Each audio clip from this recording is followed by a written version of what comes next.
Katie. Hi, Callum, is How are you it? doing? Hi, Yeah, come on nice in. to meet you. I appreciate it. Come in. Thank you.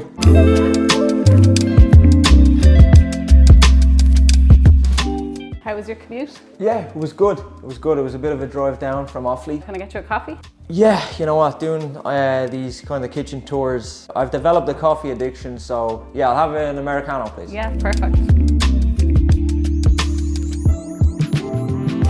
Guys, thank you so much for letting us come in and set up all these lights and all this type of stuff. Crozyl Kitchens just want to say thanks. The kitchen is beautiful. We go around to many kitchens around the country, and every time we come in, I'm amazed at the work that the lads do, and I love hearing the experiences.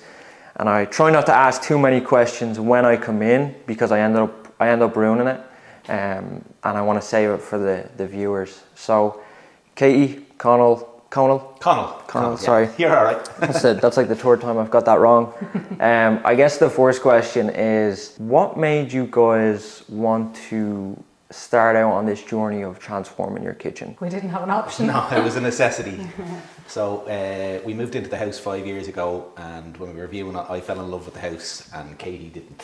I ran out the door. So it was a nice house in a nice location, but to say it needed work was probably an understatement. It hadn't been touched since it was built, and that was in the 1930s. So originally where we're sitting here was a collection of small rooms, and life happened and we got married and had two small kids, and it was just incredibly impractical living here in that we had a small galley kitchen, the kids would be playing 2 rooms away, and we just didn't know where we were. So it was always our intention, and it was just that the time was right to do it. So it was the 1930s? Yes. Yeah. That was when the kitchen was built? Oh no, the kitchen was probably put in the 80s or something like that. And it hadn't been changed? No, as in the layout of the house was the same. So, but the kitchen was fine. It was a nice kitchen. When we moved in, my dad painted it for us to make it some way livable. We were broke when we moved in. Yeah. Yes, it was supposed to do us for a year, but 5 years later we were still in it. So. And what was the headaches of that at the time like? It was just the impracticalities of it. Like, it was real higgledy-piggledy. Like Conal said, small rooms, and the kids were playing in the sitting room. The screams would be coming and I'd be running between the rooms trying to get into them. You just couldn't see them. It was just really impractical, and the older they got, the harder life got. So there'd be war happening 2 rooms over and you wouldn't know about it.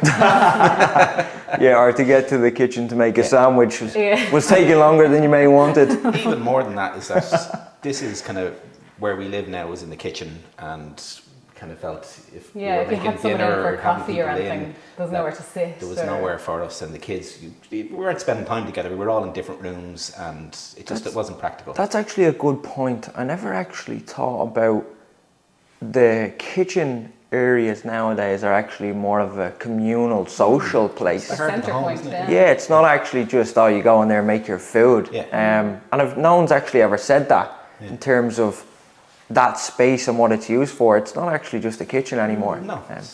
Yeah. Oh my God, that's really good marketing. We need to remember that. That's actually a very interesting point. So basically, it hadn't been touched since the 80s. It was too much of a headache with the kids running around. You couldn't see where they were, and something needed to change. Yeah. Was that mutual, or? I pushed it a lot more. Conal's more practical than me, and he was kind of looking at the financial side of it, whereas I was like, I can't live here. So it got to the point that I started searching daft, and I was saying, if we're not doing work here, we're out of here because I can't live here anymore. So that was kind of... Okay. Yeah. Non-negotiable. It was non-negotiable. That's exactly what it was. That's the word. That's the word. So then, in terms of, did you just start looking for kitchen contractors? Browsing online. How did? Everything happened at the one time. We had a builder in. The journey of, as many people are probably doing now, it's not easy getting a builder, and we in trying to kind of keep costs down a little bit, we tried to keep doing some things ourselves. What was the next step? Like, did you go Google? Did you have a builder doing stuff already? Yeah. What was the situation like then? So we managed to find ourselves a builder, which isn't particularly easy these days, as I'm sure people know, and we kind of we had plans drawn up for about 4 or 5 years, and we managed to get someone that it was excellent, I have to say, and came in, and we could work with them, and kind of came in at a cost that was doable. And while he was at that, we kind of went about the process of basically planning our kitchen, and we knew what space we had. I know the architect in the plans had drawn up a general layout of the kitchen, but we needed to go and kind of make it a kitchen for us more than anything. Yeah. So I love that, kitchen for us. well, kitchen for Katie, basically. yeah. Katie told me at the beginning of the whole process, it was your dream. You always wanted an island. You always wanted a house with an island. We've lived in so many houses and never had an island, and I said, no matter what we do, I want an island. So that was actually, which was fantastic about Patrick and the guys. When we brought out our plans, we said that that's the stipulation, and it could have been a little bit tight. And following advice from our planning session with the guys in Crozyl, they gave us practical, simple suggestions that we brought back to the builder. We changed our plan ever so slightly, but it made a huge amount of difference to the actual layout of the kitchen. So we were lucky. So then, in terms of Crozyl, did you guys go in for a design consultation? What way did that work? Okay, so yeah, we went in and we sat down with the guys in there, and I was very much about colour and getting an island and not thinking about anything further than that. So Conal kind of had the specifics. yeah. Well, by the time we went in, there was nothing here. This was just foundations, and we had kind of showed the plans, the layout, the size. So the guys kind of drew it up on the computer, which was amazing because we didn't really know how much space we were going to have or what we could have. The problem was this wall had to stay. That's a supporting wall, so that had to stay. For planning, was it? No, it's holding up the back of the house. So, Oh, okay. Yeah. So Structural, yeah. So, and in my head, an island had to go that way, which wasn't going to fit. Yes, that makes sense. So then it was Patrick who suggested turning it this way. Well, I couldn't imagine it the No, other I way know now. now that it's Now in, that you see it, yeah. but we don't know these things, No. you know what I mean? And as well, it was amazing. We never would have thought of that. Yeah. And what is it like when you go in for the design consultation and they map this out in front of you? You get to have a look. What is the visual like? Is it in your kitchen? You get to see what this looks like. Yeah, because I need that. Oh yeah. But it was amazing. We kind of, when you're looking at plans, or when we come down here in the evening and you just see rubble and bricks, and like, you don't know what your actual space is. You don't know how much room you're going to have. You don't know what you'll fit, because if there's no walls there, you can't. No. There's no sense of perspective or depth or anything like that. And But just they being able had to. a program online that they were able to put in our room and show us in 3D exactly What it will look kitchen. like. Yeah, and then they were able to email them to us, because originally I had gone in wanting to be really brave with colour, and we had gone with a really dark colour here, which we thought we liked then, and then it wasn't until the email came that I thought, you know what, I think the room's going to be too dark for it, and we were able to change it at that point. No way. So yeah, it was really handy to be able to see that. So that visual design part of the process, Yeah. that was a big thing in terms of you being able to see that. Yeah, and even their showroom, like, they have a kitchen of every different style and colour. So when we went in, we were able to say, I love that door, but I love that colour. And Yes. you know, And in terms of the options, did you guys look around? You know, did you shop around? Did you price up elsewhere? Did you look at any alternatives? Yeah, I think both of us we've both lived in different kind of places, and like houses before where we kind of went for a more, not cheap, a more budget option. And I have to say, they look fantastic going in, but after 4 or 5 years, you know, you pay for quality, you know what I mean? And I think at this stage in our lives, we were kind of going. well, we were doing such a big job on the house, we didn't want to turn around next year and say, okay, now we need to update the kitchen. Yeah. We wanted to get it right now, and that it's just done. Yeah, I think that's true, and I only started realizing that recently. You pay for what you get, for sure. And if you're gonna do something, my brother is actually renovating his house at the moment, and I said, you know what, if you do it right, you'll do it once. Yeah. And I think that's what you're saying here. Yeah. You know, rather than having to do this stuff every couple of years. Oh, we need to change this. Like, I can't imagine this island, everything here, like, it's timeless. Yeah. We And as had well- this argument when we went in. The minute we walked into the shop, I saw that countertop on a display, and I said, that's the countertop I want, before we'd even picked a kitchen. Really? And then, but Conal kept saying, that's not in our budget, we have to go laminate. And when we looked at the laminates, we couldn't, that was our second consultation, I think, and we couldn't agree And we stood for ages and neither of us would back down. Eventually I got my way, and like, you are delighted, aren't you? Oh, it's absolutely, I am now, do you know what I mean? And the more practical thing, spending money was my problem. There's bills going everywhere, and I was just trying to keep money down, but like... You were project managing, you were like, how are we going to make this feasible? Yeah.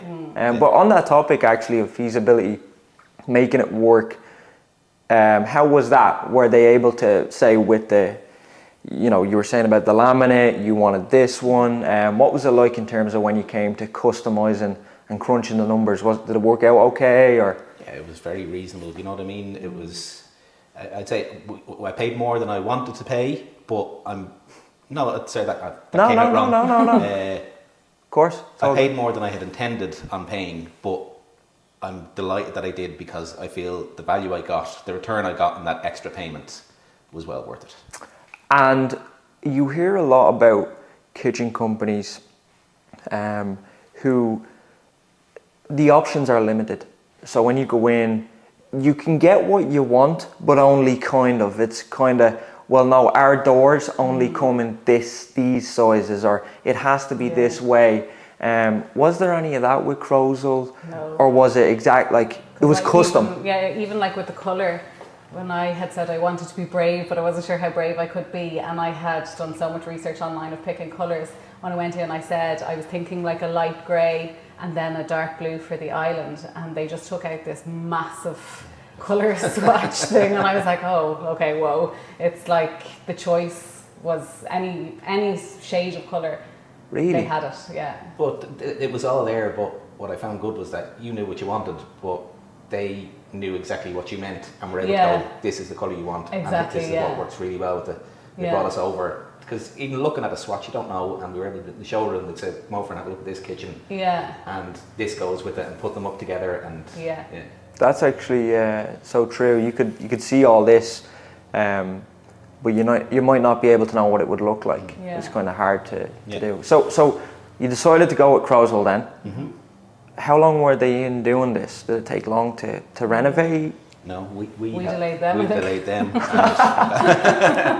So originally we were hoping to have the kitchen in before Christmas, and then we had a date for that, and then that it was very last minute. We had to tell them to hold off. We felt terrible, but the builders just weren't ready for it. We weren't ready. Well, the builders were going to put it in and then continue building work, and the kitchen would have just got wrecked. It wasn't the right thing to do. We put the date off, so like we held them up rather than them holding us up. Oh yeah, and then when they came in, how long was the process, just for anyone listening, of a kitchen transformation like this? How long does it typically take? How long does it typically take? So for the kitchen itself, I think we're in a day, wasn't it? Yeah, the kitchen was in a day. In a day? Yeah, I was shocked when I came home from work and it was in. Yeah. So you left in the morning and then came back and, oh geez, there's my kitchen. Yeah. Now the countertop, because we went with the quartz, it's bespoke and it's fitted specifically for this kitchen, so they had to come out once the units and everything were in. They came out and they measured everything to the millimeter. So once the cabinets are down, they come out and it's bespoke for this kitchen. They go and they measure the kitchen perfectly, and then a week later countertop comes in. Jeez, that's unbelievable. Mm-hmm. And now that it's done, so when it was all finished, what was it like in terms of the comparison to the old one and the new one? When you walked in and you're like... We always say that to people who come to the house and say, wow, like people like you who have never been here, you don't appreciate it unless you were here before, really, because it's completely different, and we never could have imagined it being as good as this. Like, does the novelty wear off? No. Hasn't yet anyway. Hasn't yet anyway. We're only... How long are we living? We moved back in March, so we're only 2 months. 2 months, so it definitely hasn't. We're still... Yeah. And then in terms of, what is your favourite part of the kitchen? We'll go with Conal first. Like, what were you most happy with? This right here. Yeah. Katie? I love the tea station. I fought. That was another battle I had with Conal. It's not that many battles. But it was one that, again, Patrick did, he didn't get involved in our arguments, but he did kind of recommend, for a modern kitchen, it's nice to have the tea station, and it is worth putting it in. And funny enough now, when Conal didn't want it, I got my way. Anyone who comes to the house the first thing Conal runs over to show them is the tea station. Yeah. So you seem to make the right decisions. Yeah. No, that's great. What would you say to anyone, because you've been there where you've had a kitchen outdated, it's causing headaches, you know, it doesn't have the accessibility that you want, even for the stuff with the kids that you mentioned. You know what that feels like in terms of, it's a big project, it can get overwhelming. What would you say to someone in terms of who is looking at that and saying, geez, I don't know where to start, seems like a lot. You know, how do you go about making that first step? What would you recommend? Well, as with anything, the guys who are doing this work are doing it day in, day out. Yeah. And like what might seem like an unsurmountable mountain to you is just another day's work for them. They're doing it day in, day out. You know what I mean? So what I thought was impossible, you go down, you're sitting at a computer and they have it sorted within 2 minutes. So like all of those fears were quickly, like go into the showroom, have a look around and have a chat with them, because we found it like it was just incredibly approachable and nothing was a problem. No, nothing was. No, things that we thought were like all the battles that we had, just by getting their input. What were the main ones like that you would have been like, oh, I don't know if that will work, or was it budget? You know, everything. Like it was it was literally just a square room. We didn't know what the place was going to look like, you know, and. The island was the main one, because when we were sitting looking at the space before we went near any kitchen companies, to us an island, Conal kept saying to me, an island isn't going to fit, you're not going to get an island, and I was devastated thinking what was the point in doing all this if I wasn't going to get my island. But like 2 minutes into the shop, there was the island. No way. Okay, so a lot of the stuff in your mind, these mental roadblocks, they're nearly just assumptions until you actually go in and speak to someone. So would you say the first step is go in, speak to an expert, do a design consultation? You've nothing to lose, have you? No. It's free with Crozyl Kitchens. I think as well, have in your head what you want, like that if you want an island, stick with it. And we had to add on, how much did we have to add on to our bill to, like... Oh, it was an extra, so that was one of the suggestions that Patrick had, was that, so our point from here to here, just to make this comfortable that we could walk through, we ended up going out an extra foot, just that we had a metre on both sides of the island to make it comfortable. And do you know what, we're lucky we went out when we did, because if it had been built if already, walls were up and it was built, that wouldn't have been an option. Do you know what I mean? So that was well worthwhile. Okay, so it was the best decision you made? Definitely. As in terms of home renovation, you don't regret it? You're happy? Happy wife, happy life. Happy wife. That's a good one. Well, listen, we'll finish it up on a positive note, and I guess for any of the people listening, Crozyl Kitchens, they offer free design consultations, and you know, if you're feeling overwhelmed, you don't know where to start, it is a big task, and you're not meant to have it all figured out from what I get from you guys. So go talk to an expert and make the most of those design consultations. And if it's just one thing you have in your mind, whether it's you want an island, you don't have the rest figured out, leave that up to them. Yeah, definitely. Okay, great. I appreciate it. All right. Conal, thank you. No, Katie, you've done very well, and I appreciate you letting us come into your home. No, it's glad to have you. Cheers.